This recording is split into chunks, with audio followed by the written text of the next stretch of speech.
अस्सलाम वालेकुम दोस्तों, यहाँ पर आपको एक ब्रेकिंग न्यूज़ से आगाह करते चलें। पाकिस्तानी अंपायर अलीम डार के सर पर गेंद लग गई। इससे पहले अगर आप हमारे चैनल पर न्यू हैं या पहली बार विजिट कर रहे हैं तो चैनल सब्सक्राइब करें, साथ दिए गए बेल आइकन को क्लिक करें, ऑल पर लगा दें, शेयर करें, कमेंट करें ताकि हर नई आने वाली वीडियो आप तक बआसानी पहुँचती रहे।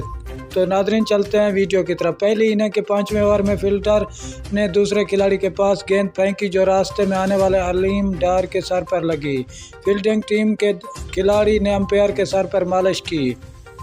मुत्तहिदा अरब इमारात में जारी T20 लीग में जारी मैच के दौरान अंपायर अलीम डार के सर पर गेंद लग गई। तफसीलात के मुताबिक अंपायर अलीम डार के साथ यह हादसा मैच के दौरान पेश आया, जिसकी वीडियो भी मंजर आम पर आ गई। पहली इनिंग के 5वें ओवर में फील्डर ने दूसरे खिलाड़ी के पास गेंद फेंकी जो रास्ते में आने वाले अलीम डार के सर पर लग गई। गेंद लगते ही फील्डिंग करने वाली टीम के खिलाड़ी आए और अंपायर के सर पर मालिश की। हादसे में अलीम डार जख्मी होने से बच गए। शुक्रिया नाजरीन, हमारी वीडियो देखने।